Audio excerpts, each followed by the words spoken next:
As we head down the home stretch to Apple's highly anticipated Wonderlust event on September 12th, it's time to try to put together all the confidential pieces of information revealed by all of the most reliable tipsters, leakers, analysts, and pundits out there on the iPhone 15 family. Do you know that rumor from just a couple of weeks ago calling for an exorbitant $1,299 iPhone 15 Pro Max starting price? TrendForce analysts don't seem to buy it, instead expecting Apple to charge as little as $1,199 for its most technologically advanced 2023 handset. That would still be $100 costlier than an entry-level iPhone 14 Pro Max configuration. And some prospective buyers might have a hard time wrapping their heads around the price hike, given that the base 128GB storage space is likely to go unchanged after all. The iPhone 15 Pro Max, which could still end up being called the iPhone 15 Ultra, is tipped to distinguish itself from the non-Max model with an exclusive high-cost periscope lens, so naturally, Apple needs to offset those extra production expenses somehow.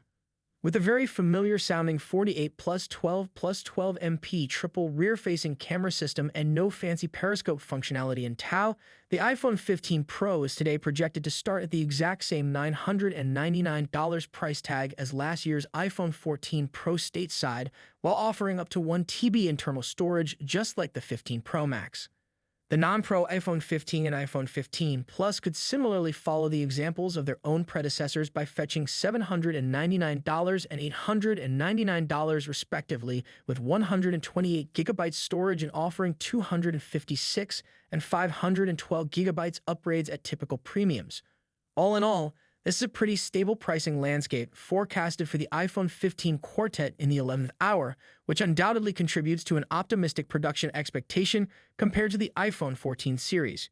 At least in TrendForce's view, things seem pretty clear-cut and wholly unsurprising on the iPhone 15 family specs front, with no 2 TB storage option in sight, no Apple A17 processor for non-Pro variants, and no mention of any substantial display performance or battery capacity upgrades over the iPhone 14 series. There are, of course, plenty of reasons to get excited here, from the dynamic island adoption and 48MP primary rear-facing shooter of the iPhone 15 and 15 Plus to the 8GB RAM count and super robust-sounding titanium aluminum construction of the 15 Pro and 15 Pro Max. Then you have that long-overdue switch to USB Type-C connectivity across the board, which all of Apple's rivals will viciously mock next week, and perhaps most notably, the same September release date predicted for all iPhone 15 models. While that's not really a firm date, it could mean that the iPhone 15 Pro Max will not be delayed after all. Although it's unclear if this is simply wishful thinking on the part of this particular market research firm or a prediction based on some new inside information that other leakers haven't been made privy to just yet. Either way, TrendForce has sure managed to boost our excitement for the fast-approaching iPhone 15 series announcement with its pricing and availability forecast, which we previously thought was physically impossible. Anyhow, guys, let me know your thoughts in comment section below. Be sure to subscribe. Peace out.